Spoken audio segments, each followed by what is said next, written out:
প্রাণঘাতী বিষধর শঙ্খিনী সাপ উদ্ধার। বুধবার 13 নভেম্বর রাত 11:34 animal lovers of Patuakhali ALP স্বেচ্ছাসেবী প্রাণী কল্যাণ ও পরিবেশবাদী সংগঠনের হটলাইন নম্বরে কল আসে পটুয়াখালীর কলাপাড়া উপজেলার মিঠাগঞ্জ ইউনিয়নের পূর্ব মধুখালী গ্রামের চানমিয়া খানের বসতবাড়ির প্রবেশপথে জালের সাথে আটকে আছে একটি সাপ। খবর পেয়ে তাৎক্ষণিক ঘটনাস্থলে যান এনিম্যাল লাভার্স অফ পটুয়াখালী সংগঠনের কলাপাড়া টিম লিডার, সাপ ও বন্যপ্রাণী উদ্ধারকর্মী মোহাম্মদ ইউসুফ রনি এবং সদস্য আদনান রাকিব।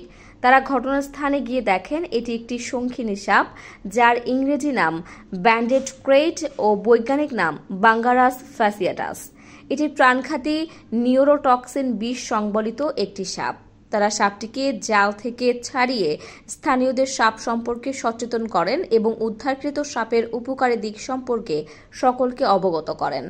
সাপ ও বন্যপ্রাণী উদ্ধারকর্মী মোহাম্মদ ইউসুফ রনি এন্টারপ্রেনার নিউজকে জানান, জালে আটকে থাকায় সাপটির শরীরে ক্ষতর সৃষ্টি হয়েছে, তাই আমরা উদ্ধার কার্যক্রম শেষে সাপটির প্রয়োজনীয় চিকিৎসা দিতে নিয়ে আসি।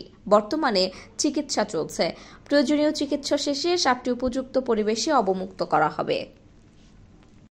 বাংলা নাম শখামুঠো শঙ্খিনী এবং ইংরেজি নাম ব্যান্ডেড ক্রাইট। এটি রাতে সচরাচর দেখা যায়, আর আমাদের বরিশাল অঞ্চলে এটি অনেক দেখা যায়। এটি আমাদের পরিবেশ বান্ধব একটি সাপ।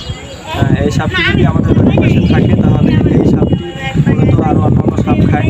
বাড়ির পাশে থাকলে এতে আমাদের ভালো হয়, কারণ আমাদের চারপাশের যত বিষাক্ত বা বৃদ্ধ সাপ আছে এগুলো এই সাপটি খায়, আর এটি পরিবেশের জন্য অনেক ভালো। এই সাপ যদি কেউ দেখেন তাহলে আপনারা মারবেন না, আমাদের কাছে খবর দিবেন। আমরা তৎক্ষণাৎ ঘটনাস্থলে যাব এবং সাপটিকে উদ্ধার করব, আবার পরবর্তীতে পরিবেশে অবমুক্ত করে দিব।